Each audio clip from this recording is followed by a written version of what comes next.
आज आपकी एक नई यात्रा शुरू होगी आज से, और ये एक बड़ी यात्रा है।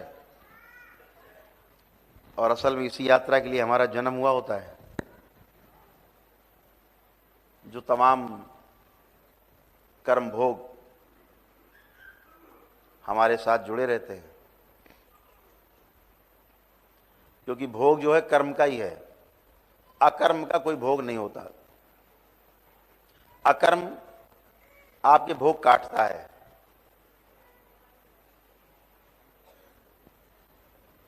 सारे भोग कर्मों के हैं, इसीलिए कर्म भोग कहा गया, अकर्म भोग नहीं कहा गया। ये साधना में आपके भोग कटते हैं। जितना साधना करते जाते हैं, आप मंत्र दीक्षा लेंगे दरबार से, बाबा आपको दीक्षा देंगे। अभी आप बाबा के भक्त हैं, बाबा के पुत्र पुत्री के रूप में हैं, और आज से आप बाबा के शिष्य के रूप में परिवर्तित हो जाएंगे।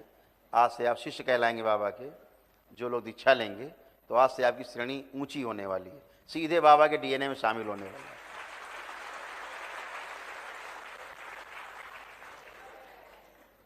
बाबा के द्वारा बनाया गया जो श्री राधा रमण शिष्य संप्रदाय है, आप सीधे उससे जुड़ते हैं। बाबा जिसके रचयिता हैं उस लोक से जुड़ते हैं आप। आपका डीएनए सीधे बाबा से जुड़ता है, सीधे बाबा आपको सुनते हैं। आप कुछ भी आंख बंद करके बोलते हो, बाबा सुनते हैं। और जब के बाद जब आपको मंत्र सिद्ध हो जाएगा तो अपने परिवार के लिए जो भी आपको कष्ट हैं, जब आप प्रार्थना करेंगे वो सीधे कष्ट जाएगा, अपना जाएगा, उसका भी तुरंत निकल जाएगा आपके थ्रू, और कष्ट आके दरबार में चला जाएगा, आप में नहीं रुकेगा। अभी आप प्रार्थना करते हो परिवार के लिए, तो परिवार के सदस्य का कष्ट कम होकर के, छीन करके, नष्ट होकर आप में आ जाता, रुकता है। फिर आप दरबार आते हो तो निकलता है। लेकिन अब दीक्षा के बाद ये जो पुण्य आप में बनेंगे, जो आप मंत्र दीक्षा मिलने के बाद आप मंत्र जाप करेंगे, इसे सिद्ध करेंगे, तो फिर आप में कोई कष्ट या किसी का कोई डीएनए के आप में कोई कष्ट है वो आप में नहीं रुकेंगे, वो सीधे नष्ट हो जाएंगे, और परिवार आपका स्वस्थ सुखी बना रहेगा। पहली बात तो ये है। दूसरी बात ये है कि जो तमाम कर्म भोग हैं वो नष्ट होते जाएंगे आपके, जो अगले जन्मों में आपको कभी कष्ट नहीं देंगे। अगर इस जन्म में आपने ठीक से कर लिया, बाबा के साथ जुड़ के, एक बहुत अद्भुत और अप्रतिम मौका है ये कि आप अपने को तमाम चीज़ों से दूर रख करके, अपने को तमाम चीज़ों से नष्ट करके उनसे अलग हो सकते हैं हमेशा हमेशा के लिए। गंदगी से अलग हो सकते हैं। मौका है आपके लिए। दरबार से आप जुड़ रहे हैं, दीक्षा ले रहे हैं, तो असल में दीक्षा ये इसलिए है कि भविष्य में कभी आपको कोई अगले जन्मों में भी कष्ट ना हो, आपके भोग नष्ट होते जाएं। इस अग्नि में, जो साधना की अग्नि होगी, इसमें आपके सारे भोग नष्ट होते जाएंगे। अभी हम तमाम विज्ञान के लोगों के भी, और पुराने जो संत रहे हैं, अच्छे संत रहे हैं, अब मुझको कई लोग भेजते हैं कटिंग्स, तो उन सब का भी समस्या तक तो पहुंच गए थे वो लोग।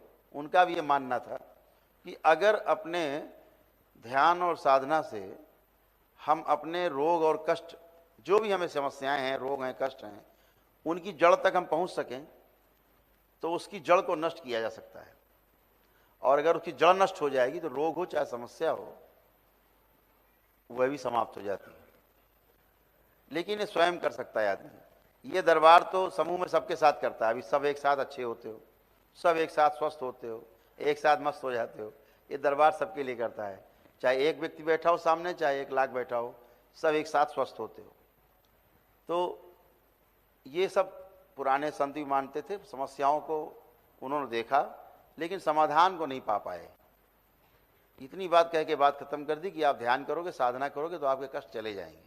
लेकिन दरबार ने आपको शक्ति दे रखी है, केवल आप संकल्प करते हो और आपका कष्ट चला जाता है। कोई ध्यान साधना नहीं करनी पड़ती। तो ये ध्यान साधना आपके अगले जन्म को भी अच्छा बनाने के लिए है। आपका अगला जन्म और अच्छा हो, और श्रेष्ठ हो, सर्वश्रेष्ठ हो, और आप में वो क्षमता है कि आप इसके आगे ही बढ़ करके साधना की सीढ़ियां हैं जो अलग अलग। पहली सीढ़ी है मंत्र दीक्षा, इसके बाद कई सीढ़ियां हैं।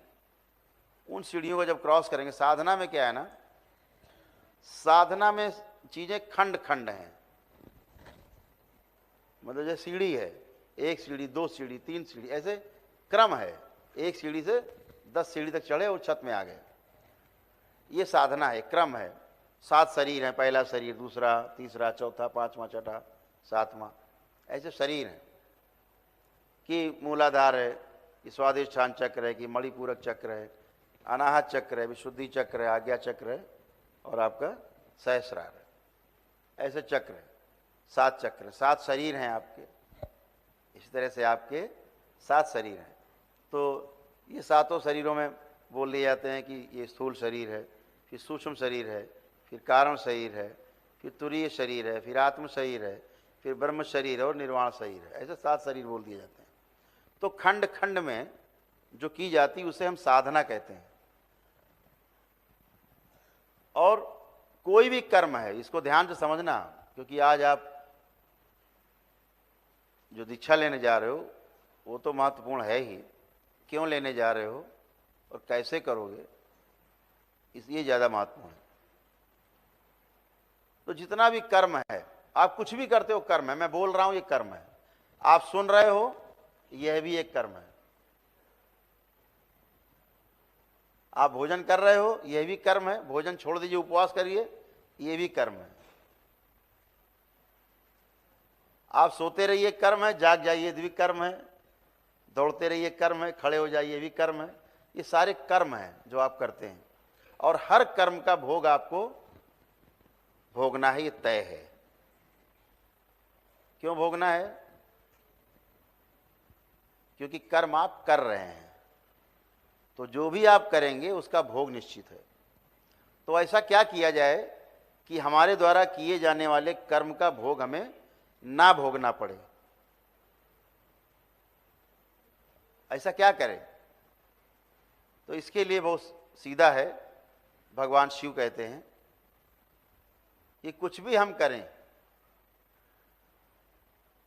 कर्ता के भाव से जब हम करते हैं कि मैं कर रहा हूं, तो इसका भोग तय होता है। ठीक है, आप देखते हो ना, जब आप आते हो दरबार, आप बोलते हो कि गुरुदेव आपकी कृपा से हम बहुत अच्छे हो गए, हम मरने से बच गए, तो हमारा, आप पूरी बात नहीं कह पाते, मैं बोलता हूं तुरंत, सब बाबा और माँ करते, बोलता हूं, सुनते हैं आप? इससे क्या हुआ? हमने कुछ किया ही नहीं। जब हमने कुछ नहीं किया तो मेरा कोई भोग तय नहीं हुआ। ठीक।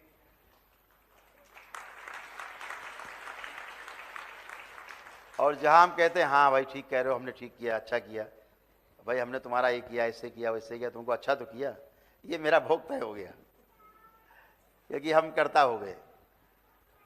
हमने मान लिया गहरे में कि हमने किया है, स्वीकार कर लिया मेरे मन ने, तो फिर हम कर्ता हो गए। जब कर्ता हो गए तो भोग तय है। इसीलिए भगवान श्री कृष्ण ने अपने पूरे दर्शन में, भगवान श्री कृष्ण ने कभी साधना नहीं की। कभी पढ़ा आपने? किसी ने पढ़ा कि भगवान श्री कृष्ण ने कोई साधना की कहीं जाके जंगल में बैठ के? नहीं की। उनकी साधना सबसे बड़ी क्या थी? अकर्म।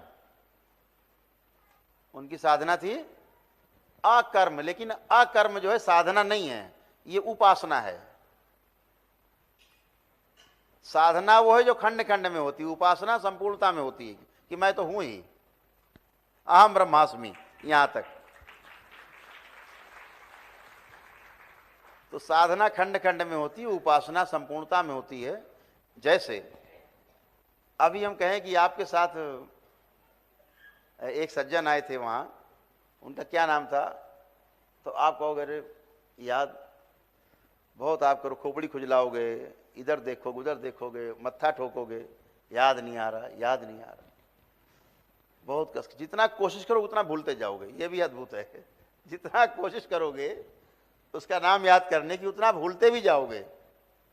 तो यहां 2 क्रियाएं हो रही हैं। आपको यह भी याद है कि आपको याद है उसका नाम, और आप भूल भी गए हो। 2 क्रियाएं एक साथ हो रही हैं, 2 में झगड़ा चल रहा है। अद्भुत है। कहते हो जीभ में रखा है नाम, बस बाहर नहीं आ रहा है, यहां पे है, बस बाहर नहीं निकल रहा है। मतलब आपको ये पता है कि याद है, निकल नहीं रहा है, बाहर नहीं निकल रहा है। तो जो बाहर नहीं निकलता, आप उसके तल में नहीं पहुंच पाते जहां पर चीज है, और तल में नहीं पहुंच पाने के कारण वो बाहर नहीं आ पाती, वो दोनों तल टूट जाते हैं। ऐसे 4 तल हैं, कहने के लिए 4 तल हैं, वो बाकी तो कुआं तो कुआं है, उसमें काहे का बीच में है, वो बीच का भाग वो कहते कुएं का मध्य भाग, कुएं का ऊपरी भाग, कुएं के नीचे के भाग, कुएं के पानी के नीचे के भाग, ऐसे बांट दिए 4। अब कुछ बांट दो, लेकिन कुआं तो कुआं है, गहराई तो एक ही, गिरा हो झम से पानी में। तो ऐसे नाम तो तमाम दे सकते हैं, लेकिन उपासना पद्धति भगवान श्री कृष्ण की जो थी वो उपासना पद्धति थी, इसलिए कभी कोई साधना नहीं की उन्होंने, क्योंकि उनका सारा जोर अकर्म पे था। जो भी करते थे वो अकर्म, मैंने किया ही नहीं।